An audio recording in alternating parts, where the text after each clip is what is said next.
Pierre-Edouard Fournier, j'ai 59 ans, je suis médecin biologiste. J'ai fait mes études de médecine à Marseille, ensuite j'ai été interne à Marseille, je suis parti 1 an aux États-Unis dans le cadre d'un post-doctorat. J'ai fait un deuxième post-doctorat au CNRS à Marseille et j'ai fait une spécialisation en microbiologie et plus spécialement en bactériologie. J'ai travaillé sur les bactéries intracellulaires, notamment les Rickettsia, la fièvre Q, Coxiella burnetii et les Bartonella. Et j'ai été recruté par le conseil d'administration de la Fondation Méditerranée Infection en septembre 2022 pour en devenir directeur.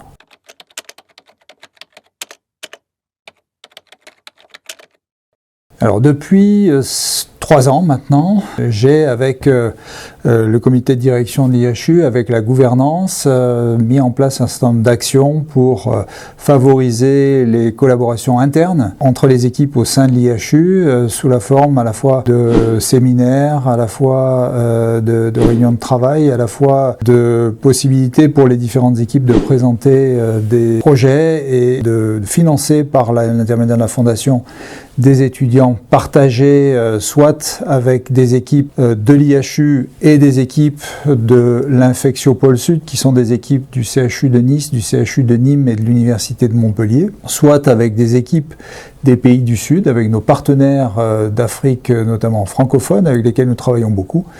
Ça, c'est une première chose. Et puis, nous favorisons aussi beaucoup la collaboration inter-équipe au sein de l'Institut et aussi la collaboration avec des équipes extérieures, à la fois au niveau de Marseille, au niveau de la région PACA et au niveau national et international. Nous allons très prochainement lancer un réseau méditerranéen de recherche notamment sur l'antibiorésistance, recherche et surveillance sur l'antibiorésistance, qui va comporter des partenaires académiques et des partenaires hospitaliers de quasiment tous les pays du pourtour méditerranéen.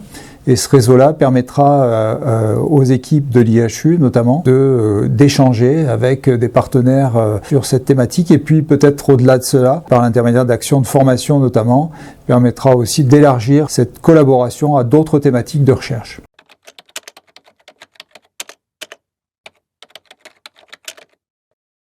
À la suite de ce que nous avons appelé un brainstorming que nous avons appelé les états généraux de la recherche, nous avons redéfini avec l'ensemble des équipes de recherche de l'IHU les priorités de recherche à partir de nos expertises, à partir de ce qu'on avait envie de faire pour les années à venir. Et on a identifié 4 axes de recherche majeurs, ce qui ne veut pas dire qu'on va exclure d'autres thématiques de recherche, mais quand même un effort particulier sera amené et posé sur ces 4 axes de recherche. Le premier, c'est le microbiote, la recherche sur le microbiote, puisque nous travaillons depuis l'ouverture de l'IHU sur cette thématique-là et qu'on sait aujourd'hui que le microbiote, cet ensemble de micro-organismes qui nous composent, eh bien, joue un rôle majeur sur la santé et les maladies humaines.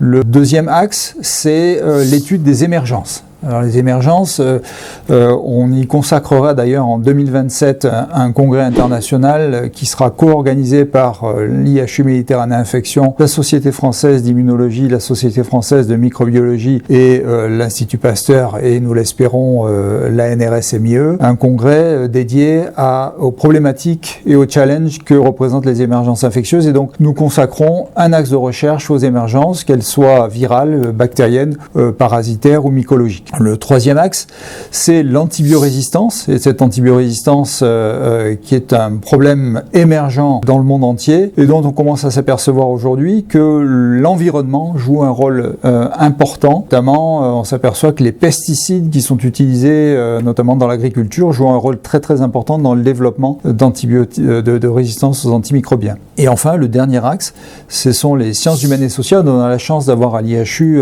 une unité de recherche qui est dédiée aux sciences humaines et sociales appliquées aux maladies infectieuses. Et donc, on travaille beaucoup avec eux sur des partenariats autour des enjeux humains, des enjeux socio-économiques liés aux maladies infectieuses.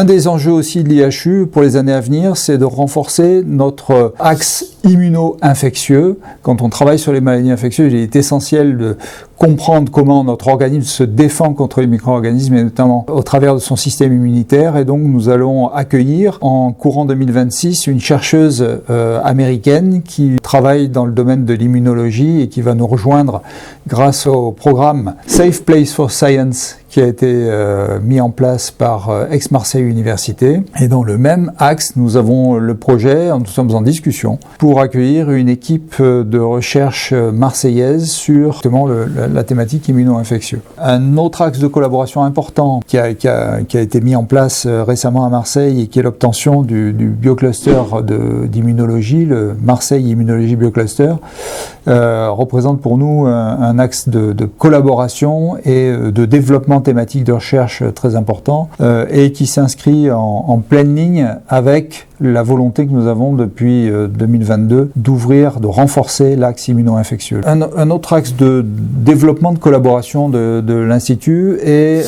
l'ouverture de nos plateformes. Notre institut est équipé d'une dizaine de plateformes technologiques qui comportent des instruments et des compétences de très haut niveau, des instruments de dernière génération. Et ces plateformes constituent une opportunité d'ouverture à nos partenaires locaux régionaux, mais aussi à nos partenaires nationaux et internationaux. Et par là aussi constitue un des axes possibles de développement de collaboration.